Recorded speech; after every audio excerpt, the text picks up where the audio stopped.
Here we have a pre-owned 2017 Mercedes-Benz GLE 350. Now this one is a 4MATIC. Comes in polar white. And then we have the beige leatherette interior. For the powertrain, we get a 3.5 liter naturally aspirated V6 mated to a 7-speed automatic transmission. That gives us 302 horsepower, 273 pound-feet of torque. This one has a little over 87,000 miles. So as we get to the front end here, love the front fascia, LED headlamps along with LED daytime running lights. And for 2017, my opinion, this is one of the most modern looking mid-size SUVs that you could get your hands on at that time. Down here we get the optional 20-inch 5-spoke wheels. Passive keyless entry on all 4 doors. And then over here, door handle, power door lock controls. We do have a full power seat, including a power headrest that we can push up and down. But memory seat functions are there. One touch up and down windows on all 4 doors, rear window lock. And then we do have power folding side mirrors. And this one does have blind spot monitors included. And then we also have the upgraded Harman Kardon sound system. Get a power boot there.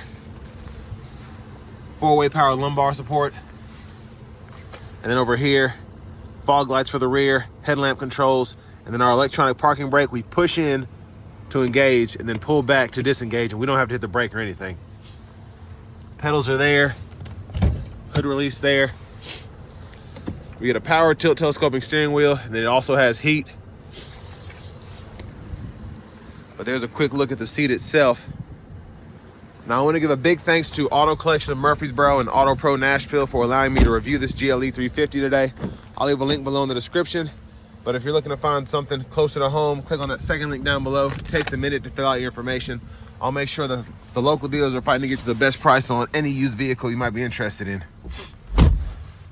But back here, space is really good for this size SUV. Even with how bulky the seat is in the middle, you're able to put your legs on the side there. And unless I move my knees to the middle, I'm not touching the back of the seat at all. So that's pretty impressive. Headroom, even with the panoramic roof, is very good as well. Rear AC vents. 12 volt down there, additional storage. Seat back pockets are on both sides. And there's a view of the front from back here. Middle seat, you fold that down. Cup holders are there.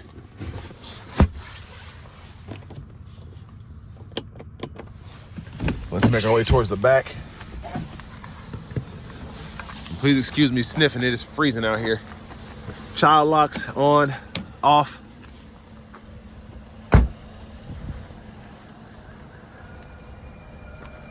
And there's a look at the back end.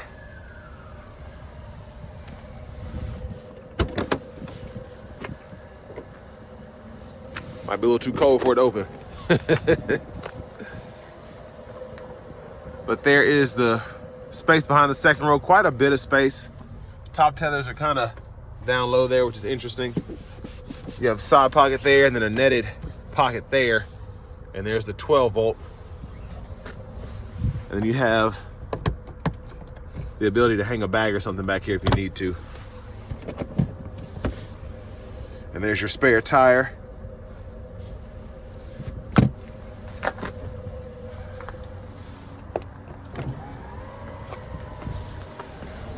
Look underneath the vehicle, there's the exhaust system, tow hitch. Now we're gonna come around to the rear passenger side in a sec. But this does take E85, which is interesting.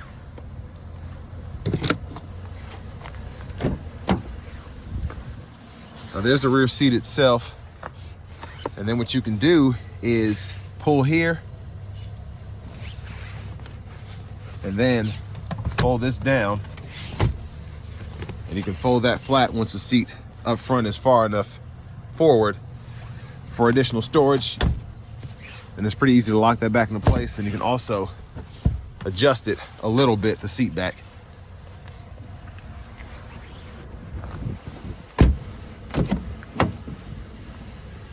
And there's our front passenger seat. We don't get the power lumbar support, but we do get everything else. in terms of the adjustability of the seat. And I like this, how they put this here too. If you want to put a few sheets of paper like maps or something, you can. A lockable glove compartment. The owner's manuals are still in this one. And what's cool about these is you get the 7-speed automatic, which is pretty good transmission, especially for Mercedes. But then you get that 3.5 V6 as opposed to something with a turbo or whatever. So reliability on these is at least said to be a bit better. But only $19,950 for the price on this one.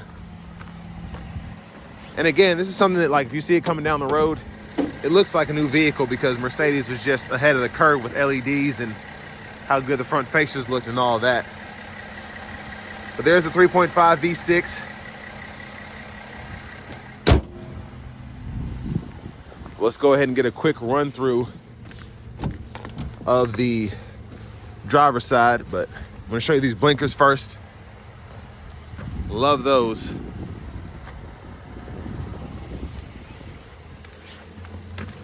Let's get in here, it's freezing. So nice leather wrap steering wheel here.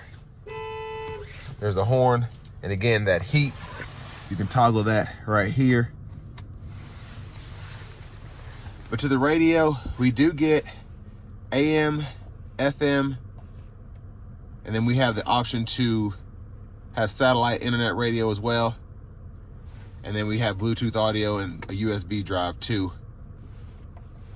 The navigation system's there, and you kind of set that up as you see fit, kind of zoom out and all that there. And you can go into the actual screen and use the compass if you want to. But vehicle settings here, ambient lighting, etc. It's kind of weird going through this because I will say the Mercedes, they just have so much going on, especially with the system, and you have to go in about 5-6 different menus to actually get anything going. But what I like about the Mercedes especially is this is one of the few vehicles where you can get more than 3 languages in America, several different options there. But there are all the settings for that.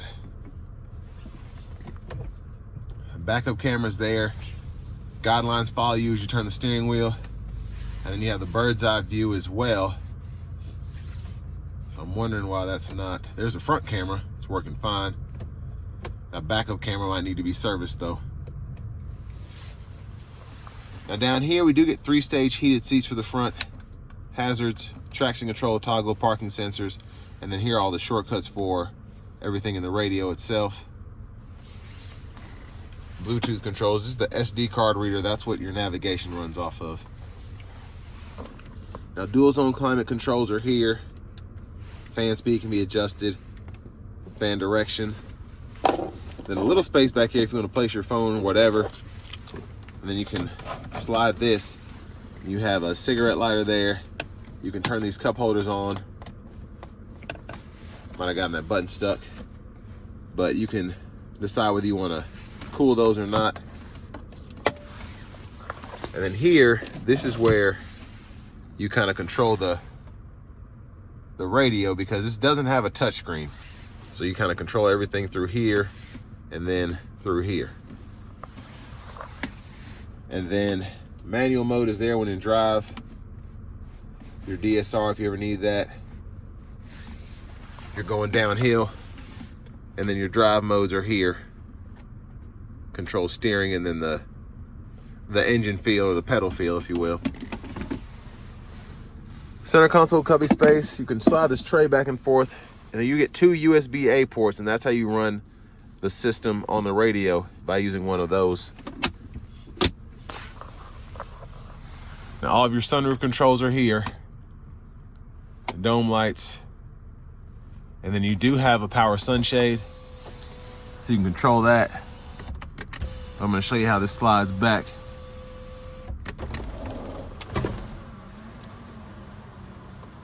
So a little slow, but pretty quiet at least. So one touch takes it all the way back there. That's pretty impressive. There's a view of the back from up here.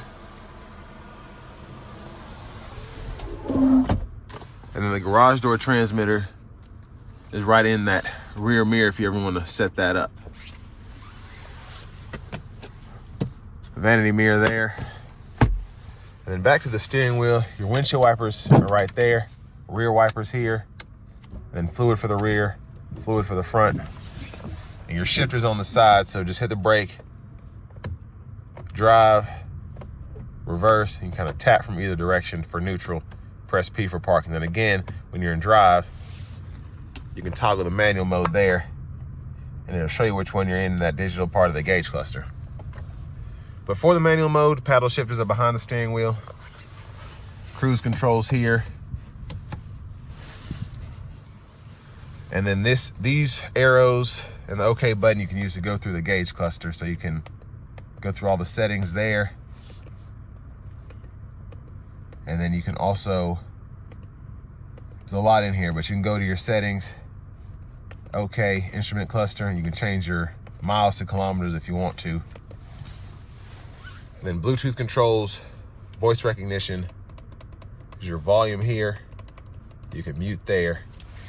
And then when you're in the actual menu for the radio, when you're in the audio setting here, you can use this to kind of go through those options.